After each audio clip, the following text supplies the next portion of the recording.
I worked with a first home buyer a couple of weeks ago and we got him a property, but it was a really disappointing process. Here's how you can prevent that from happening to you. He'd been a first home looker for many, many months. He had a pre-approval, he was looking for property, renewed his pre-approval, was looking for property, renewed his pre-approval again, still couldn't find a property. And I was trying to help him. I was trying to point him towards a first home buyer's agent to get some support, because I realized that he was not good at negotiating. He was an engineer, he knew his craft, but when it came to negotiating with real estate agents, he was being walked all over. He was told that he needed to increase his offer. He wasn't taken seriously. And as soon as they said, oh, we've got another offer that is higher, he would increase his offer, 20 grand extra. And so I was really worried that he was going to be paying too much, that he was taken for a ride, that he wasn't taken seriously.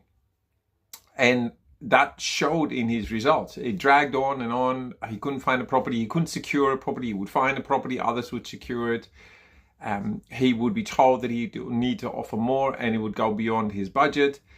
And I really wanted him to talk to a buyer's agent. In the end, he didn't. He found a property that he negotiated on.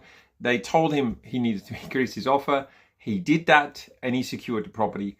But I'm fairly confident that he overpaid for the property, that he was taken for a ride. The real estate agent realized that he was an emotional buyer. He was inexperienced in the field of property negotiations. He expressed his desire for this property. He expressed how much he loved the property. And the agent used all of that to get him to increase his offer, to get him to commit to the property. And so in the end, he bought the property and he did like the property. He was very excited about the property, but he overpaid and he was taken for a ride. And it is a good outcome for the customer because he wanted that property.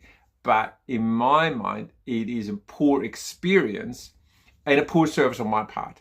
I want him to have a quick solution. I want him to have a property that a client pays the right price for. And that is certainly not the case here. They overpaid and it took on a lot more time than it should, which was stressful for the customer, was costing him extra. The market was going up, all up. He was looking for 9 months probably. And that just meant that he probably paid 50, 60 grand more than what he could have paid had he secured something earlier. And that's the lesson learned. That's the lesson I want to communicate here. Get the proper advice, educate yourself. We've got a course now that helps you how to do that.